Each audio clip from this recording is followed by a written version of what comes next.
താങ്കൾ ഈ തന്ത്രിയുടെ പങ്കാളിത്തം പല ടെലിവിഷൻ ചർച്ചകളിലായി ചൂണ്ടിക്കാണിച്ചിരുന്നു. കാരണം തന്ത്രിക്ക് അവിടെ ഒരു വലിയ റോളുണ്ട്. തന്ത്രി അറിയാതെ തന്ത്രിയെ മണ്ടനാക്കിക്കൊണ്ട് ബാക്കി എല്ലാവരും ചേർന്ന് ഇത് എടുത്തുകൊണ്ട് പോകാന്ന് പറയുന്നത് അസംഭവ്യമായ കാര്യമാണ്. എന്ന് മാത്രമല്ല, ഈ കട്ടിളപ്പാളിക്ക് മുമ്പ് കൊടിമരവുമായി ബന്ധപ്പെട്ട പ്രശ്നം അവിടെ നിൽക്കുന്നുണ്ട്.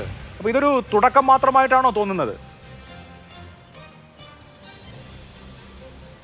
തീർച്ചയായിട്ടും. കാര്യം ഇപ്പം ഇതിനകത്ത് റിപ്പോർട്ട് വന്നിരിക്കുന്ന അദ്ദേഹം ഇതിനകത്ത് ആ കട്ടളപ്പാളി ഇളക്കുന്നതിനകത്ത് അദ്ദേഹം അറിവോടെ അത് ചെയ്തു എന്നാണല്ലോ, അതിൻ്റെ ഒരു അനുമതി കൊടുക്കാതെ അത് മൗനാനുവാദം കൊടുത്തു എന്നാണല്ലോ പറയുന്നത്. അപ്പം അത് തീർച്ചയായിട്ടും അദ്ദേഹത്തിൻ്റെ ഉത്തരവാദിത്തമുള്ളതാണ്. കാര്യം നമ്മൾ മനസ്സിലാക്കേണ്ടത്, ഇവർ കഥക് പുറത്തുനിന്ന് അതായത് നേരത്തെ വന്ന് കഥകിൻ്റെ ഈ തന്ത്രിയൊക്കെ അദ്ദേഹം ഉള്ളപ്പോൾ തന്നെ കഥകിൻ്റെ അളവൊക്കെ എടുക്കുന്നു, അതിൻ്റെ ഡീറ്റെയിൽസൊക്കെ എടുക്കുന്നു, പോകുന്നു, വേറൊരു കഥക് തേക്കെടുക്കുന്നു, അതിനകത്ത് ചെമ്പുപാളി ഉണ്ടാക്കി അതിനകത്ത് ഈ സ്വർണ്ണം പൂശിയ സാധനമെല്ലാം ഉണ്ടാക്കി മാർച്ച് 11 ഈ കഥ കൊണ്ട് ഫിറ്റ് ചെയ്തിട്ടാണ് പഴയ കഥ ഇളക്കുന്നത്.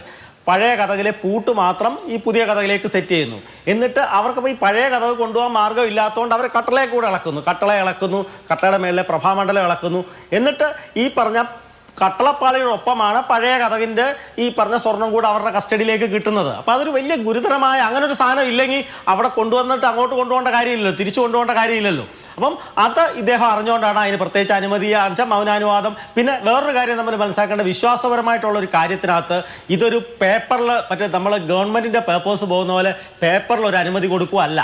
ഈ അനുജ്ഞ എന്ന് പറഞ്ഞു കഴിഞ്ഞാൽ അദ്ദേഹത്തിൻ്റെ സാന്നിധ്യം അവിടെ വേണം, അദ്ദേഹം നിന്നുകൊണ്ട് വേണം ആ പറഞ്ഞ ആദ്യത്തെ പീസ് ഇളക്കി അത് കൊടുക്കാൻ. പിന്നെ അതുപോലെ തന്നെ തിരിച്ചു വെക്കുമ്പോഴും ഇതിനൊരു അനുജ്ഞാ കലശം, അങ്ങനെ കുറേ താന്ത്രികമായ കാര്യങ്ങളുണ്ട്. വെറും ഒരു അനുമതിയുടെ കേസല്ല, അദ്ദേഹത്തിൻ്റെ സാന്നിധ്യത്തിൽ വേണം. ഇത് നമ്മുടെ മെയിൻ ശ്രീകോവിലേക്ക് കയറുന്ന കഥകും കട്ടളയും ധാരപാലകപാളികളും ഒക്കെയാണ്. അപ്പോൾ അതൊരിക്കലും അത് അദ്ദേഹം കണ്ടില്ല കേട്ടില്ല എന്ന് പറയാൻ പറ്റുന്ന വിഷയങ്ങളല്ല. പിന്നെ മൂന്നാമത്തെ ഒരു കാര്യം എന്ന് പറഞ്ഞു കഴിഞ്ഞാൽ, ഇവർ ഈ വിശ്വാസക്കൊള്ളയുമായിട്ട് ബന്ധപ്പെട്ടുള്ള കച്ചവടമാണ് ഇതിനകത്ത് നടന്നിരിക്കുന്നത്. അപ്പം അതിന് ഈ പൂജകരുടെയോ അല്ലെ ഇവരുടെ ആയിട്ടുള്ള ഒരു ആവശ്യമുണ്ട്. കാര്യം ഇവരില്ലാണ്ട് ഈ സാധനം തന്നെ എടുത്തുകൊണ്ട് ആരുടെയും പോയി വീട്ടിലോ സ്റ്റോർ റൂമിലോ അല്ലെ മറ്റിടത്ത് വെക്കാൻ പറ്റില്ല.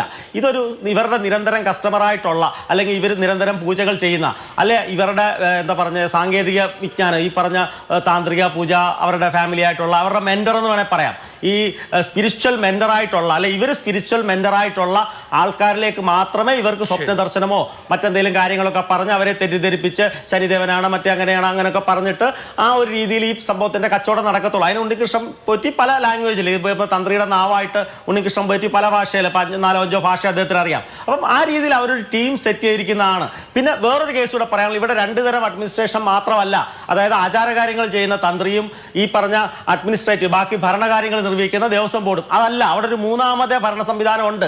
അതാണ് ഈ സ്പോൺസർമാരും ഈ പറഞ്ഞ ഇവരോട് ചേരുന്ന നിർമ്മാണ പ്രവർത്തനങ്ങൾ. നമ്മൾ മനസ്സിലാക്കേണ്ട, ഈ കൊടിമരം സ്പോൺസറാണ്, ഈ പറഞ്ഞ 18-ാം പടി സ്പോൺസറാണ്, ഈ പറഞ്ഞ നമ്മുടെ പാളികൾ സ്പോൺസറാണ്. അപ്പോൾ സ്പോൺസർ വരുമ്പോഴത്തേക്ക് ദേവസ്വം ബോർഡിന്റെ കാലാകാലങ്ങളിൽ നിശ്ചയിച്ചിരിക്കുന്ന ഒരു സംവിധാനമുണ്ട്. അവിടെ ഒരു മരാമത്തുണ്ട്, ഒരു നിർമ്മാണം വേണമെങ്കിൽ ഇതിനകത്തെ നിർമ്മാണ പ്രവർത്തനങ്ങളെല്ലാം ആരംഭിക്കുന്നത് തന്ത്രിയിൽ നിന്നാണ്. അതായത് തന്ത്രിയിൽ നിന്ന് ആരംഭിക്കുന്ന ഒരു നിർമ്മാണ പ്രവർത്തനം യാതൊരു കാരണവശാലും ഈ പറഞ്ഞ ബോർഡിന്റെ അംഗീകൃത മരാമത്ത് ഡിവിഷനിൽ കൂടെ പോയി കഴിഞ്ഞാൽ ഒരു കുഴപ്പമില്ല, അത് സുതാര്യമായിരിക്കും. ഇതല്ല, ഇവരൊരു സ്പോൺസർഷിപ്പ് കൊണ്ടുവന്നിട്ട് ഇത് ഞങ്ങൾ ചെയ്തു തരുന്നു, അപ്പം അതിന്റെ കാശ് എത്ര മേടിക്കുന്നു എന്ന് നാട്ടുകാർ അറിയണ്ട, ദേവസ്വം ബോർഡ് അറിയണം, ഞാനും എൻ്റെ എന്താ പറഞ്ഞ വീട്ടിലെ ശ്രീദേവിയും കൂടെ അറിഞ്ഞാൽ മതി, അല്ലെ ഉണ്ണികൃഷ്ണൻ പോറ്റിയോട് അറിഞ്ഞാൽ മതി എന്നുള്ള രീതിയിലാണ് കാര്യങ്ങൾ വന്നിരിക്കുന്നത്. അങ്ങനെ വരുമ്പോഴാണ് ഈ കള്ളം മൊത്തം നടക്കുന്നത്. അപ്പോൾ അത് അദ്ദേഹം അറിയാതെ ഒരിക്കലും നടക്കില്ല. ഇതിനകത്ത് ഇപ്പം അദ്ദേഹം ഈ അറസ്റ്റ് ചെയ്തിരിക്കുന്നെങ്കിൽ ഒരു കാരണവുമില്ലാതെ അറസ്റ്റ് ചെയ്യില്ല. തീർച്ചയായിട്ടും അതിനകത്ത് വ്യക്തമായ തെളിവുകൾ, സാമ്പത്തിക തിരിമറികൾ ഉൾപ്പെടെ ഉണ്ടാവുമെന്നാണ് വിശ്വാസം.